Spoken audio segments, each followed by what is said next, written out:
This is VOA News. I'm David Byrd. After two mass shootings left 31 people dead and scores injured last weekend, more than 200 mayors are urging the Senate to return to Capitol Hill and move on gun safety legislation. AP's Sagar Meghani reports. In a letter to the Senate's two leaders, the mayors urge them to interrupt a long August break and bring senators back to vote on House-passed bills expanding background checks for gun sales. Among those signing the letter, Dayton Mayor Nan Whaley, who said yesterday after President Trump's visit to her city, she'd like to finally see gun control action. I'm not holding my breath.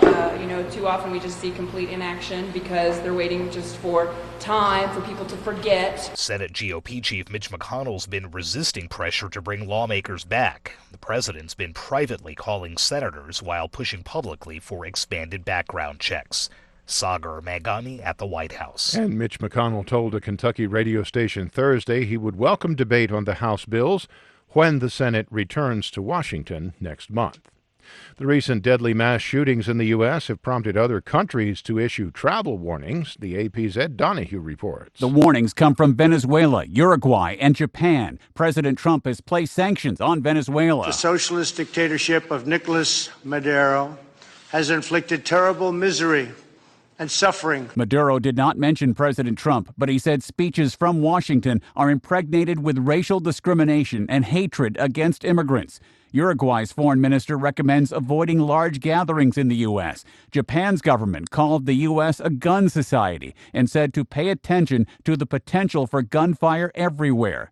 Amnesty International also warned a guarantee of not being shot is impossible. I'm Ed Donahue. For more on these stories, be sure to visit our website, voanews.com. This is VOA News. UN Secretary General Antonio Guterres has called on India and Pakistan to refrain from taking any steps that would affect the status of Kashmir.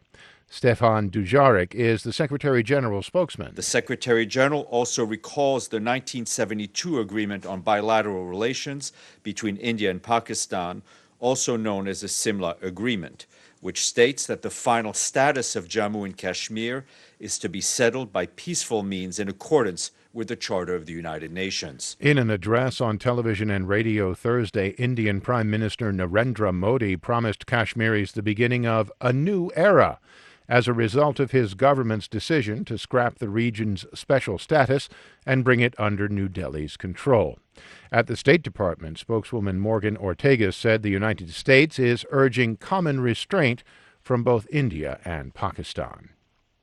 The way that humans use land could be the key to adapting to climate change or the final nail in the planet's coffin. That's the conclusion of a landmark climate assessment report from the United Nations Thursday. AP's Rita Foley has details. It's pretty scary. That's a UN climate change official talking who helped write the report. He says he's losing sleep over this. The report says within our lifetimes, the Earth could see food supplies dwindle, water shortages, and wildfires, just to name a few nightmares. French climate scientist Valérie Masson-Delmotte, who chaired one of the working groups, says we are doing this to ourselves. The way we produce food and what we eat. The scientists say we could help save the planet from a warmer future if we eat less meat, change the way we grow food, and stop cutting down as many trees. I'm Rita Foley. Kyrgyz special police forces have detained former President Almazbek Atambayev after a security operation that turned violent left one person dead. Russia's Interfax news agency and Kyrgyz media reported Thursday that Atambayev was detained at his home near the capital of Bishkek.